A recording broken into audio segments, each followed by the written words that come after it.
Chilling tales for dark nights.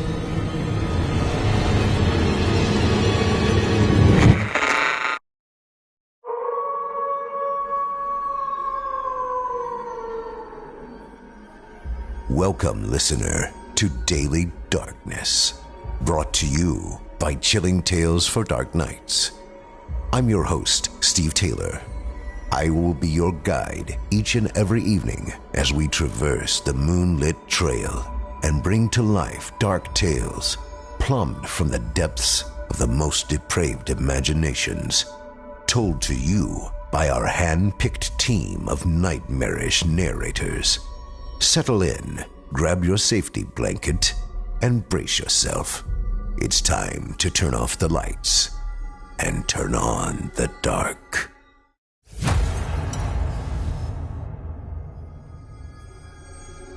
Tonight's tale of terror comes to us from GM Danielson. If you enjoy what you hear, you can listen to more of GM on his YouTube channel, GM Danielson's Horror Vault. You can also follow him on Facebook, Twitter, Instagram, and Reddit to get his latest updates.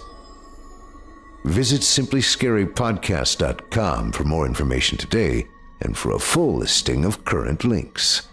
Tonight's tale, written by the late, great H.P. Lovecraft and originally published in 1920, is voiced by GM Danielson himself. Without further ado, we present to you The Doom That Came to Sarnath.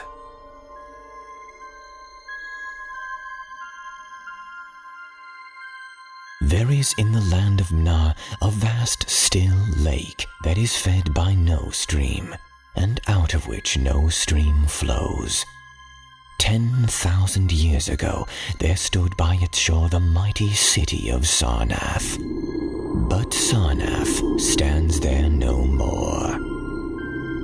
It is told in the immemorial years when the world was young, before ever the men of Sarnath came to the land of Mnar, another city stood beside the lake, the grey stone city of Ebe, which was old as the lake itself, and peopled with beings not pleasing to behold.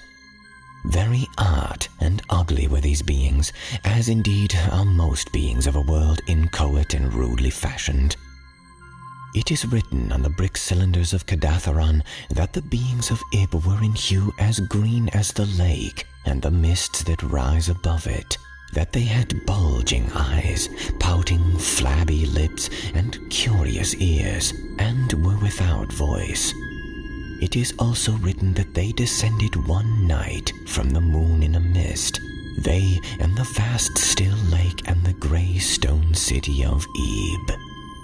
However this may be, it is certain that they worshipped a sea-green stone idol chiseled in the likeness of Bokrug, the great water lizard, before which they danced horribly when the moon was gibbous. And it is written in the papyrus of Ilarnik that they one day discovered fire, and thereafter kindled flames on many ceremonial occasions. But not much is written of these beings, because they lived in very ancient times, and man is young, and knows little of the very ancient living things. After many aeons, men came to the land of Mnar, dark, shepherded folk with their fleecy flocks, who built Thra, Ilarnik, and Cadatharon on the winding river Ai. And certain tribes, more hardy than the rest, pushed on to the border of the lake and built Sarnath at a spot where precious metals were found in the earth. Not far from the grey city of Ebe did the wandering tribes lay the first stones of Sarnath, and at the beings of Ebe they marveled greatly. But with their marveling was mixed hate, for they thought it not meet that the beings of such aspect should walk about in the world of men at dusk, nor did they like the strange sculptures upon the monoliths of Ebe, for those sculptures were terrible with great antiquity. Why the beings of the sculptures lingered so late in the world, even until the coming of men, none can tell, unless it was because the land of Mnar is very still and remote from most other lands of waking and of dream. As the men of Sarnath beheld more of the beings of Ib, their hate grew, and it was not less because they found the beings weak and soft as jelly to the touch of stones and spears and arrows. So one day the young warriors, their slingers and the spearmen and their bowmen, marched against Ib and slew all the inhabitants thereof, pushing the queer bodies into the lake with long spears, because they did not want to touch them. And because they did not like the grey sculptured monoliths of Ib, they cast these also into the lake, wondering from the greatness of the labor how ever the stones were brought from afar, as they must have been, since there is naught like them in all the land of Nar or the lands adjacent. Thus of the very ancient city of Ib, nothing was spared, save the sea-green stone idol chiseled in the likeness of Bokrug, the water lizard. This the young warriors took back with them to Sarnath, as a symbol of conquest over the old gods and beings of Ib, and a sign of leadership in Nar. But on the night after it was set up in the temple, a terrible thing must have happened. For weird lights were seen over the lake, and in the morning people found the idol gone, and the high priest Taran-Ish lying dead, as from some fear unspeakable. And before he died, Taran-Ish had scrawled upon the altar of chrysolite with coarse shaky strokes, the sign of doom. After Taran-Ish, there were many high priests in Sarnath, but never was the sea-green stone idol found. And many centuries came and went, wherein Sarnath prospered exceedingly, so that only priests and old women remembered what Taran-Ish had scrawled upon the altar of chrysolite. Betwixt Sarnath and the city of Ilanek arose a caravan route, and the precious metals from the earth were exchanged for other metals, and rare clothes and jewels, and books and tools for the artificers, and all things of luxury that are known to the people who dwell along the river Ai and beyond. So Sarnath waxed mighty, and learned and beautiful, and sent forth conquering armies to subdue the neighboring cities. And in time there sate upon a throne in Sarnath the kings of all the land of Nar, and many lands adjacent. The wonder of the world and the pride of all mankind was Sarnath the Magnificent. Of polished desert-quarried marble were its walls, in height 300 cubits, and in breadth 75, so that chariots might pass each other as men drave them along the top. For full 500 stadia did they run, being open only on the side toward the lake, where the green stone sea wall kept back the waves that rose oddly once a year at the festival of the destroying of Ib. With onyx they were paved, save those whereupon the horses and camels and elephants trod, which were paved with granite. And the gates of Sarnath were as many as the landward ends of the streets, each of bronze, and flanked by figures of lions and elephants, carven from some stone no longer known among men. The houses of Sarnath were glazed brick and chalcedony, each having its walled garden and crystal lakelet. With strange art were they builded, for no other city had houses like them. And travelers from Thrar and Ilanek and Kedatharan marveled at the shining domes wherewith they were surmounted. But more marvelous still were the palaces and the temples and the gardens made by Zakar the old king. There were many palaces, the least of which were mightier than any in Thrar or Ilanek or Kedatharan.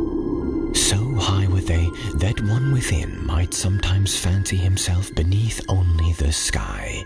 Yet when lighted with torches dipped in the oil of Dorthur, their walls showed vast paintings of kings and armies of a splendor at once inspiring and stupefying to behold. Many were the pillars of the palaces, all of tinted marble, and carven into designs of surpassing beauty. and in most of the palaces the floors were mosaics of beryl and lapis lazuli and sardonyx and carbuncle and other choice materials so disposed that the beholder might fancy himself walking over beds of the rarest flowers. And there were likewise fountains which cast scented waters about in pleasing jets arranged with cunning art. Outshining all others was the palace of the kings of Nar and of the lands adjacent.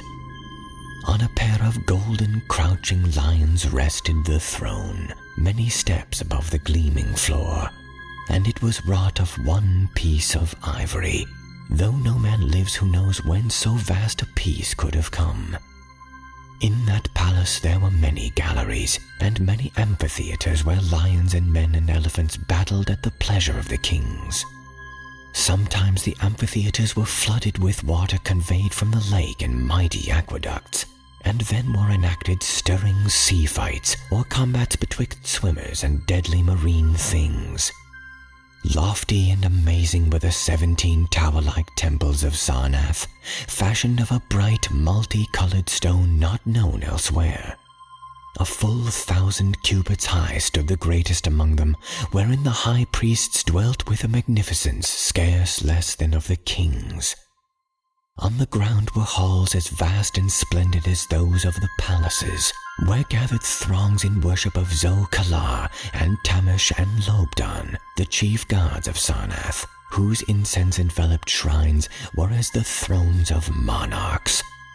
Not like the icalons of other gods were those of Zo-Kalar and Tamish and Lobdan, for so close to life were they that one might swear the graceful bearded gods themselves sate on the ivory thrones. And up unending steps of shining zircon was the tower chamber, where from the high priests looked out over the city and the plains and the lake by day, and at the cryptic moon and significant stars and planets and their reflections in the lake by night. Here was done the very secret and ancient rite in detestation of Bokrug, the water lizard, and here rested the altar of chrysolite which bore the doom scrawl of Taran Ish. Wonderful likewise were the gardens made by Zakar the olden king. In the center of Sarnath they lay, covering a great space and encircled by a high wall, and they were surmounted by a mighty dome of glass, through which shone the sun and moon and stars and planets when it was clear, and from which hung fulgent images of the sun and moon and stars and planets when it was not clear.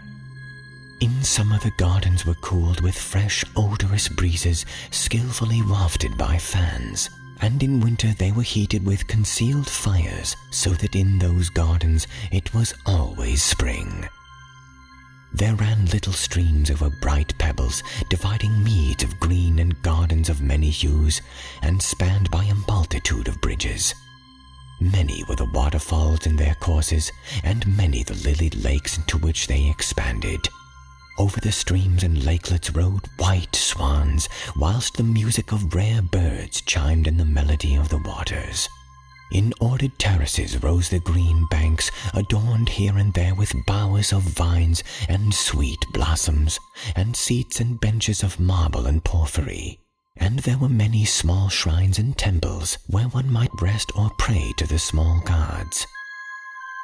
Each year there was celebrated in Sarnath the feast of the destroying of Ib, at which time wine, song, dancing and merriment of every kind abounded.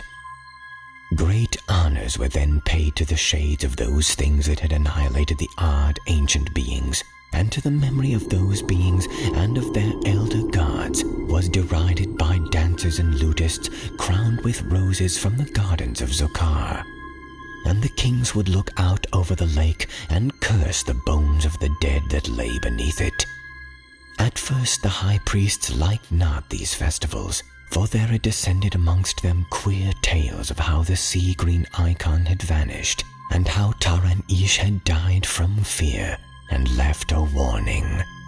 And they said from their high tower they sometimes saw lights beneath the waters of the lake.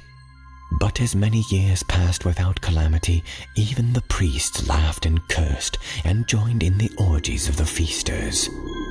Indeed, had they not themselves in their high tower often performed the ancient and secret rite in detestation of Bo-Krug the water lizard?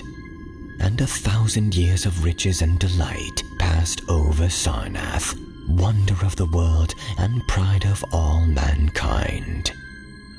Gorgeous beyond thought was the feast of the 1,000th year of the destroying of Ib. For a decade had it been talked of in the land of Na, and as it drew nigh, there came to Sarnath on horses and camels and elephants men from Thra, Ilanak, and Kadatharan, and all the cities of Na and the lands beyond. Before the marble walls on the appointed night were pitched the pavilions of the princes and the tents of the travelers, and all the shore resounded with the song of happy revelers. Within his banquet hall reclined Nargis Hay, the king, drunken with ancient wine from the vaults of the conquered Nath, and surrounded by feasting nobles and hurrying slaves. There were eaten many strange delicacies at that feast.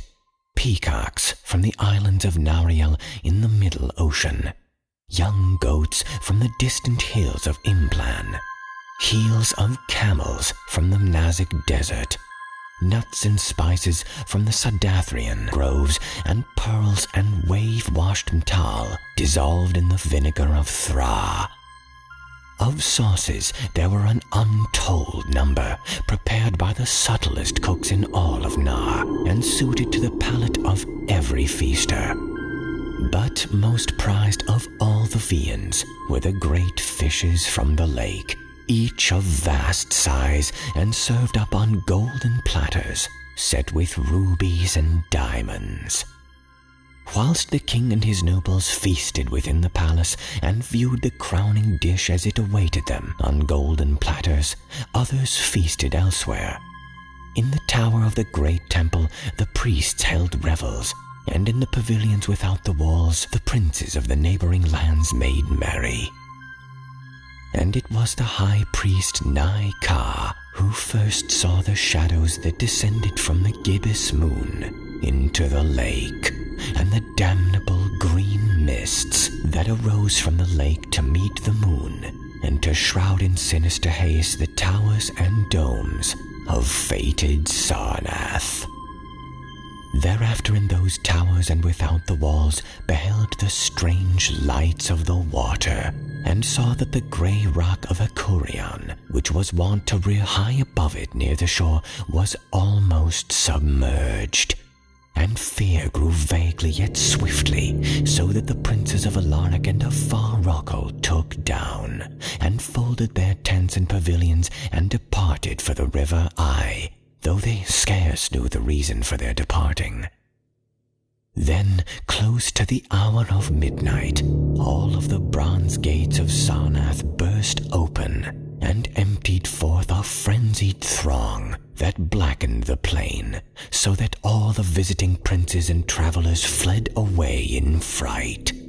For all of the faces of this throng were writ with a madness, born of horror unendurable, and on their tongues were the words so horrible that no hearer paused for proof. Men whose eyes were wild with fear shrieked aloud of the sight within the king's banquet hall, where through the windows was seen no longer the form of Nargis Hai and his nobles and slaves, but a horde of indescribable green voiceless things, with bulging eyes, pouting flabby lips, and curious ears. Things which danced horribly, bearing in their paws golden platters set with rubies and diamonds containing uncouth flames. And the princes and travelers, as they fled from the doomed city of Sarnath on horses and camels and elephants, looked again upon the mist-begetting lake, and saw the grey rock of Akurion was quite submerged. Through all the land of Na and the lands adjacent spread the tales of those who had fled from Sarnath, and caravans sought that accursed city and its precious metals no more. It was long ere any traveler went thither, and even then only the brave and adventurous young men of distant Falona dared make the journey. Adventurous young men of yellow hair and blue eyes who are no kin to the land of Nar. These men indeed went to the lake to view Sarnath, but though they found the vast still lake itself and the grey rock of Akurian which rears high above it near the shore, they beheld not the wonder of the world and pride of all mankind. Where once had risen walls of 300 cubits and towers yet higher, now stretched only the marshy shore. And where once dwelt 50 millions of men, now crawled only the detestable green water lizard. Not even the mines of precious metal remained, for doom had come to Sarnath. But half buried in the rushes was spied a curious green idol of stone, an exceedingly ancient idol coated with seaweed and chiseled in the likeness of Bokrug, the great water lizard. That idol, enshrined in the high temple at Ilarnak, was subsequently worshipped beneath the gibbous moon throughout the land of Nar.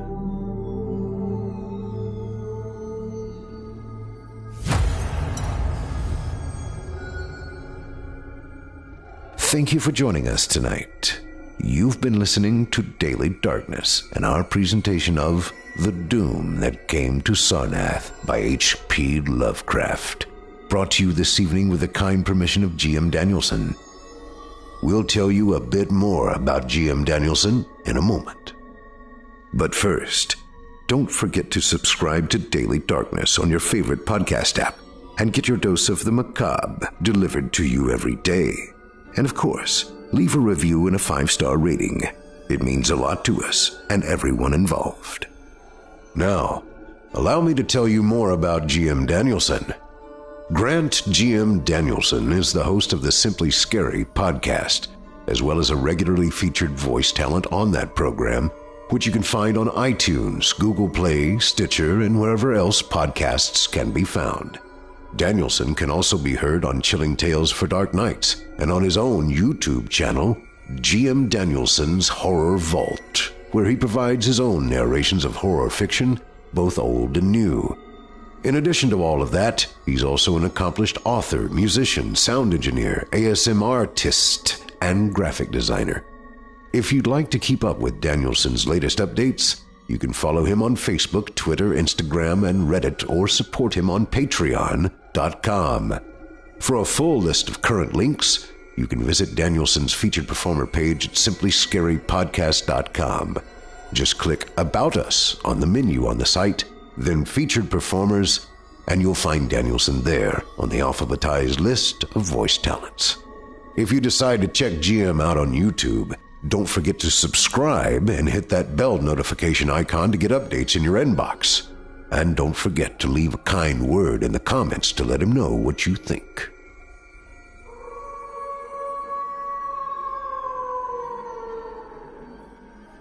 Thanks for listening. I'm your host, Steve Taylor, and you've been listening to Daily Darkness, a production of Chilling Entertainment and the creative team at Chilling Tales for Dark Nights, and a proud member of the Simply Scary Podcasts Network. Visit simplyscarypodcast.com today to learn more about our network and our other amazing storytelling programs. Visit us at chillingtalesfordarknights.com today to support this program by becoming a patron. In addition to helping us out, you'll get exclusive access to premium extended versions of our other programs and of our audio archive, including ad-free downloads of all of your favorite stories, including those you've heard today. Selected stories have been adapted with the kind permission of their respective authors. For more information about the authors, performers, and artists involved in the production of this and our other episodes, visit our website today. Got a scary story of your own that you'd like performed? We take submissions. Email it to us today at submissions@simplyscarypodcast.com to have your terrifying tale considered for production in a future episode of this show. If you enjoyed what you've heard on tonight's program, and are joining us on your favorite podcast app, subscribe to us to be sure you never miss an episode, and leave us a 5-star review and a comment. Your feedback means a lot to us.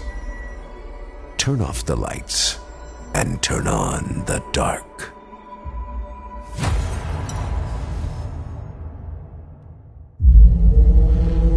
Chilling tales for dark nights.